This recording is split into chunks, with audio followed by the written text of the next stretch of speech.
What is up, fellow nerds, and welcome back to the Dapper Snapper Gaming channel, and welcome back to How Do I Want to Do This? This is our series where we take a look at all playable options available to players in Dungeons & Dragons 5th edition, and then we rank them on a scale of 1 to 10 and either build them or fix them depending on how they rank. Now today we are talking about the Juggernaut Barbarian, the homebrew subclass by Matt Mercer, of course, and we're going to be building one because it did pass our ranking test that we did back on Tuesday. If you haven't seen that video, make sure to check it out up in the iCard above right there. That will, of course, give you a lot of the details we're going over today, but for today, we're going to build one, and I hope you guys are looking forward to that. If so, leave a like on the video and subscribe if you haven't already. As you can see, most people who watch this channel are not subscribed, so please help us out. We're trying to get to 2,000 by the end of this year, and we are on track, but I need your help to get there. And then, of course, click the bell so that you're notified when new videos are uploaded, and of course, share the video with your friends. So the Juggernaut Barbarian is obviously a lot of fun, right? There are so many really fun things, especially being able to knock your enemies off to the sides as you attack them. It's just fun, basically, right? You essentially have the Crusher feat built in at level 3, and then it just goes up from there as far as you just being this unmovable object, and you can move everything else, which is fantastic. As a build goes, this is one of my more simple builds for sure. The most optimal way to build this is probably going just 20 levels of Barbarian. Is that what we are doing today? No, we always throw in some kind of multi-classing here or there, but I do think that the strongest way to go about this is to go 20 levels of Barbarian. But what have we got for today? Let's find out. Real quick before we jump into the build though, make sure to leave a comment down below letting me know what you think of the lighting in this video. I've done something a little different. It's a little brighter in this video than normal. Just let me know what you think down below. But yeah, without any further ado, let's do the build. So as always, we are starting off with our race. And to no one's surprise, we're going variant human. There are a few feats that I want on this build, and I also want a lot of ASIs, and there's not a ton as far as like features that come from races go that I really care about here. There are a few in the honorable mentions that I will talk about, but as far as what I want, we're just gonna go variant human because I want a feat right off the bat. That feat that we're going to grab is the Slasher feat. I know you might be thinking Crusher, just to double what we can do at level 3. And that's a viable option, but I want to take a Great Axe on this just so that we can be dealing as much damage as possible. And so we're going to take Slasher so that it goes with that. It also does combo with what it is we're going to be doing as far as knocking people away, right? If it is a melee focused character, you are knocking them 5 feet away, which gives you basically a free disengage. And you can run your full movement, which will also go up when we get unarmored movement. Then they basically can't reach you, right? Because you've also lowered their speed by 10 feet for that turn. So there's a lot of really cool stuff going on with having the Slasher feat along with this. Plus it's a half feat, so you get a +1 to your strength score here. So there's just a lot of really good to go around. As far as stats go, we are of course going with our modified standard array as always. If you use point buy or rolled stats or regular standard array or some other method, of course you may have to adjust these accordingly, but this is just what we use on this channel. And so we are going to put our 17 in strength, our 15 in constitution, 13 dexterity, 12 wisdom, 10 charisma, and 8 intelligence. Of course, those bottom 3 scores really don't matter too much. I try to put the wisdom as the highest score of the kind of dump scores just because of wisdom saving throws. Those are a thing that come up a lot, but charisma and intelligence we don't care about at all. As far as our +1s go, we get a +1 from Slasher. I'm going to put that of course in our strength, and then we get a +1 to 2 different stats from being a variant human. I'm going to throw that in constitution and dexterity so that we have 18, 16, and 14 respectively. As far as equipment goes, of course I said we're going to take a Great Axe, and then if you want armor, then great, go for it. Basically, unarmored defense isn't going to be quite caught up at this point to our armor, but it's close. And then so basically once we have surpassed what armor will do, then just go ahead and take it off. But for now you can wear some medium armor, or if you want to take some light armor, it really doesn't matter. But our dexterity modifier is +2, so we're getting the maximum bonus with medium armor here. So just take some scale mail for now, and then once your constitution modifier is a little higher, then you can go ahead and just take that off and go from there. So yeah, let's go ahead and start taking some levels. So at level 1, we are starting off with Barbarian. I know, shocking, right? That we're actually starting off with the class that we're featuring in this build. But there's a lot of good reasons, right? We don't need Constitution saving throws because there's no spells, because we can't use spells when we rage. So there's not really a point in going that route. And it's just, there's so many great features about the Barbarian, right? Especially Rage here at level 1.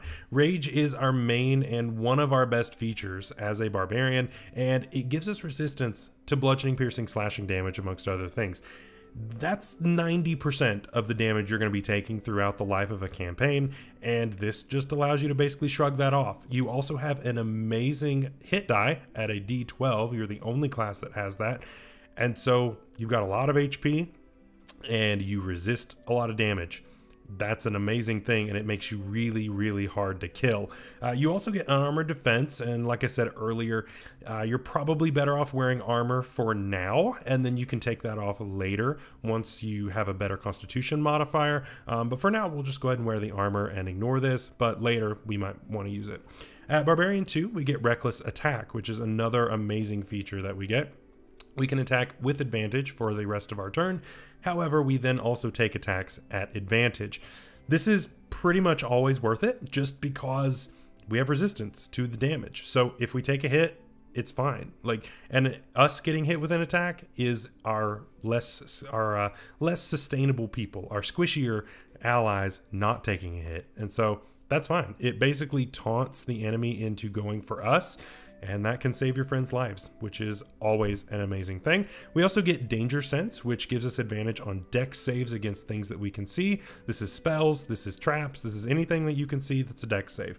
And our dex isn't all that great, but dex saves are really common, right? They're one of the most common saving throws that you're going to run into, and so being able to pass those most of the time is always a good thing, and I'm never going to turn that down. At level 3 Barbarian, we of course get to choose our subclass, and we are of course going with the path of the Juggernaut. And this just gives us some amazing things, right? Thunderous blows, first of all, allowing us to knock creatures away from us by 5 feet. It doesn't seem like all that much, right? 5 feet in the grand scheme isn't that much. But there are implications of this that are really great, right? Any enemy that doesn't have reach, they are now out of your range. So you can back off and they can't do anything about it. And your slasher feat, of course, is coming into play here, reducing their speed by 10 feet. So you hit them and then you back up your speed. They can't reach you without dashing if they have a 30-foot speed. So you're good, right? This is a fantastic way to hit and run and be very safe about it. And I think it's fantastic. Of course, there is a saving throw involved if they are huge or larger. But I mean, that's fine, right? And there's still a save, right? Strength saves are not the best saves in the world for monsters. There are some that are really good at them, but I mean, for the most part, you're going to be pretty successful. And of course, it's based on your strength, so that's going to be your best score overall anyway. And then on this, of course, goes to 10 feet once you are 10th level, which we will eventually make it to. So this is just fantastic, right? I love this. We also get Spirit of the Mountain, and so we can't be knocked prone or moved against our will as long as we're on the ground. Also really fantastic, right? That just means we're not getting attacked at advantage if we get tripped, or we just can't be knocked over or pushed down, which is awesome, right? It's situational, yes, but when it comes up, it's going to be fantastic. We also get Primal Knowledge here, of course, giving us some proficiencies, and we get a 3rd Rage. Once we are at this level, honestly, 3 rages is enough for an entire day. If you find yourself running out of rages, you're dealing with quite a bit in a day, and so your DM is kind of throwing a lot at you. So yeah, that's a different problem altogether. But having 3 rages in general is plenty, and so you should be good for an entire adventuring day with that. At Barbarian 4, we are going to get an ASI or a feat, and I'm going to, of course, take Great Weapon Master. This is going to, of course, take our damage and just go crazy with it. We take a -5 to hit, and we can add +10 to our damage.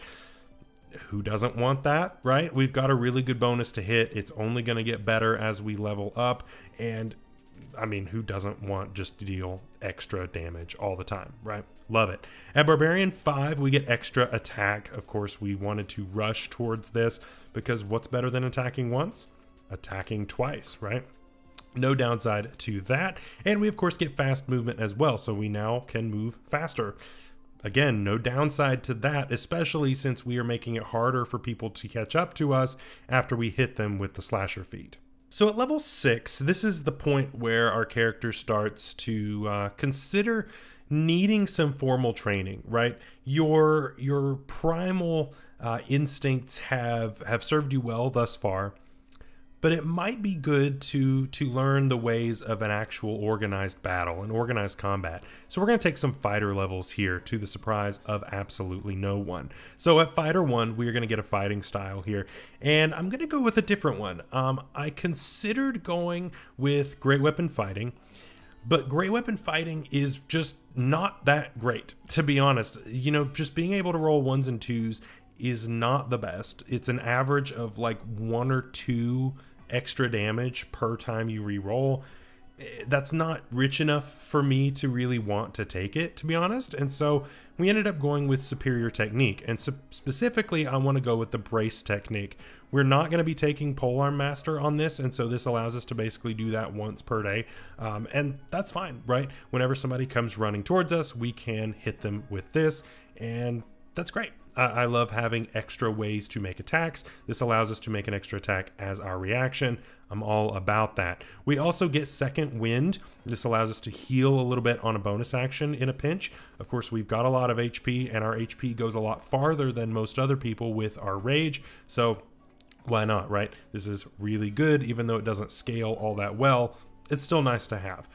At Fighter 2, we get Action Surge. Of course, this is amazing, right? An upcoming feature in Barbarian is going to make this even more useful and give us even more opportunities to really want to use this. But we can just take 2 actions on a turn per rest, which is awesome. We then at Fighter 3 get to choose our subclass. I thought long and hard about this. There were several subclasses that came to mind, which we will talk about in our honorable mentions at the very end of the video, as always. But for this one, I was thinking, you know, do I want a little bit of like spell casting? Do I want a little bit of the ability to get even larger, which would make some sense? Do I want to just take the good old-fashioned Battle Master? And then I thought, you know, there's nothing more terrifying than this big hulking thing coming at you. Unless there are 2 big hulking things coming at you. So we're taking Echo Knight. The Echo Knight, of course, is another subclass created by Matt Mercer, except it's official content. And so, yeah, pairing these up is kind of nuts. So we get Manifest Echo here, which allows us to create a clone of ourselves whenever we want as a bonus action. Basically, you just kind of always want to have this out. There's no reason to ever dismiss it. It's just fantastic. It allows you to teleport between your space and its space. It allows you to make attacks from its space as well. And it gives you a way to attack on your bonus action. So there are so many good things about having this. Why not, right? Being able to weaponize our bonus action is something that is usually relegated to other subclasses, but this allows you to do that very consistently. At least Constitution modifier times per day, so now we have a reason to get our con mod up, but it's still really, really nice to be able to do that. With our Echo secured, we now move back to Barbarian, and we're going to go pretty much the rest of the way in Barbarian with a little bit of an exception in a minute. So we now get Demolishing Might from our subclass, so we now deal a little extra damage to constructs, and we deal double damage to structures. Situational, in my opinion, but it will come up every now and then. You know, being able to knock over a building on an enemy, that's going to deal a lot of damage. And so you can use this in really creative ways and just kind of make a lot of use of your environment, which is amazing, right? Being able to think outside the box like this in combat is something that makes D&D so fun, right? So you can't really close the distance, or you want to knock something down between you and a enemy that is chasing you. Knock over a building or some kind of a sign or anything like that. This is great. right? It will definitely come up. We also get resolute stance here, and this allows you to basically enter this defensive stance. It gives you the ability to not be grappled. It gives disadvantage on attacks against you, and it also gives you disadvantage on attacks. You, of course, could negate those last two with reckless attack if you just want to be immune to grappling. So if you've got an enemy like a roper per se that likes to grapple, then you can just negate that and it's completely useless. Or you can just take the stance and just have disadvantage against you all the time if you want to attack at disadvantage. I, of course, would not use Great Weapon Master when you're doing this, but you know, you never know. It's still a really nice feature when you need it, when you need to take that defensive stance. It's there. I probably wouldn't use this all that much, but that's just me. You also get a 4th rage here. And again, we're good on rages. We really don't need any more, but this is totally fine. I'm not going to turn it down. At Barbarian 7, we get Instinctive Pounce and Feral Instinct. So we now have advantage on our initiative rolls. We basically can't be surprised. And we can move up to half our speed when we go into a rage. What's not to like about that? Great level overall. At Barbarian 8, we of course get another ASI or feat, and the most effective use right now is just to max out our strength. There's nothing that we can do that will give us better damage, better consistency in hitting, anything else like that, especially in helping with our Great Weapon Master, than just maxing out strength. Of course, if you've got a different method of doing stats, you may not be maxed out yet, but you should definitely keep working towards it. And with that in mind, at the next level, I'll go ahead and take Fighter 4 here for another ASI. Now here, this kind of depends on where you are. If you're using a different method and you're not quite maxed out, I would probably pump 2 more into strength. Here, I'm maxed out, so I could go into my Constitution or my Dexterity and start bumping there. I'm not going to do that just yet, but I will here in just a minute. Instead, I'm going to take the Sentinel Feat. The Sentinel Feat is another great defensive ability here. When something tries to leave your radius, of course, this is by their trying to leave. This doesn't happen whenever you knock them out of your range. But whenever they try to leave and you make an opportunity attack, if you hit, then, well, they don't leave. And this, of course, is fantastic. This, of course, puts them on your terms. And so at that point, I probably wouldn't allow them to move. I would just leave them where they are. Or I guess technically you could still knock them away and make their speed 0. I guess you could do both. That'd kind of be an up to your DM thing as far as how that works. But I think it's still cool. I think Sentinel is still a great one, and it's especially nice when you're right next to a squishy friend and they get attacked. Then you can make an attack against them as a reaction as well and knock them away from your friend. So also really, really nice.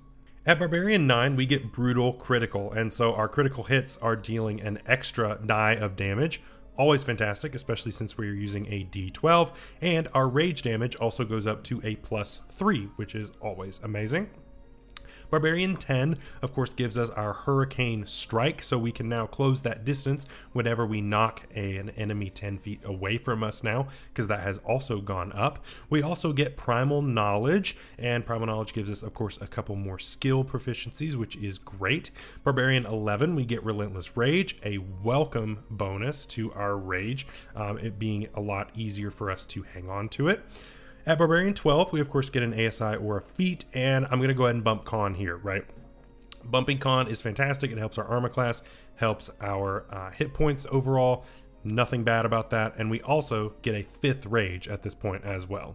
At Barbarian 13, we get our Brutal Critical brought up to 2 dice. So now we're rolling 2 additional dice whenever we crit, which is awesome. And at 14, we get Unstoppable, making us immune to some of the game's worst status conditions that are out there. What's not to love, right? I knew when I started this build that I could not give up this feature. It's too good to not give up. And so I couldn't go 7 levels of fighter in order to get the improvement to our Echo. It just wasn't worth it. And so if I'm not going 7, then I might as well not go to 5, because that's a waste, because I don't need extra attacks. So that's kind of where it broke down here. And then at Barbarian 15, we get Persistent Rage. Again, an amazing buff to our rage. And then finally, level 20, Barbarian 16, gonna bump our Constitution one more time to max that out, helping our hit points out a lot. And then of course we get a +4 to our rage damage.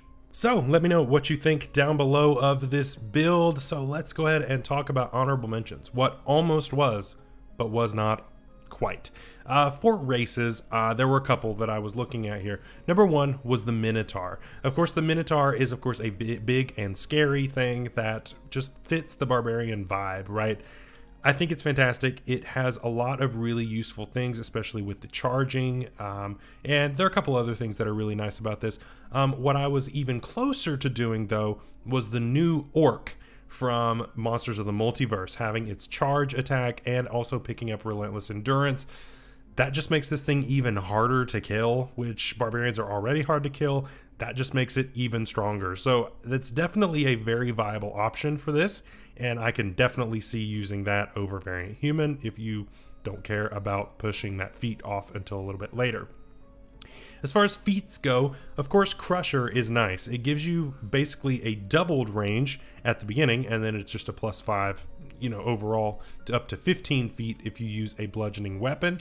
So you could take a Warhammer and just use it with 2 hands. That just takes you from a D12 to a D10, which isn't that big of a difference.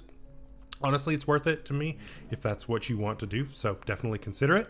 The mobile feat, of course, making us even harder to catch up to once we knock you away, and I love that as well.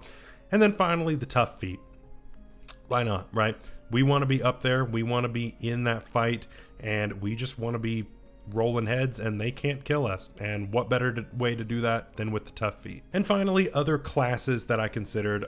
Fighter was, of course, the main one, right? Battlemaster, Rune Knight, those are the two that really came to mind. However, the Samurai also was a big contender, being able to especially deal with our defensive stance, being able to negate only the attacking part rather than us taking attacks at advantage as well and negating that part of our defensive stance. That's cool, right? We use our bonus action to give ourselves an advantage on our attacks, rather than it also giving us advantage to our enemies with reckless attack. I think that's really useful. I think that can be really, really nice on this build. And I think we could use that a lot. I think it's a great choice. As far as something else, I was hard pressed to find something else. You could, of course, go rogue, but, you know, in order to get sneak attack, you're going to have to take a rapier, which notches us down 2 dies in damage. I don't know that I want to go down to a D8 just to pick up, you know, a D6 or 2. I don't think it's that worth it. Instead, I went with Artificer. Artificer is nice. We get a few nice spells, especially for outside of combat, which is really where this would shine. And you could pick up something like the Armorer, right? We're really there for the infusions overall, and we don't want to use intelligence as our main attacking feature. And the Steel Defender from Battlemaster isn't, you know, all that crazy. So, I mean, it's not that great. So Armorer would be nice. It gives us another way to attack. It gives us a way to attack from a distance as well, which is good. But overall, you know, I think we're mostly there for those second level infusions, being able to make our armor better, being able to make our weapon a lot better, and various other awesome things that come from that class. So that is all for today's video. I hope you guys enjoyed. Next week, we're going to be talking about the Tragedy Bard, and boy, we are in for a fun one. The Tragedy Bard is kind of different from the other bards, and in a nice way. So we will just see how good it is next week. Until then, stay safe out there, stay healthy, and we'll see you later. Bye-bye.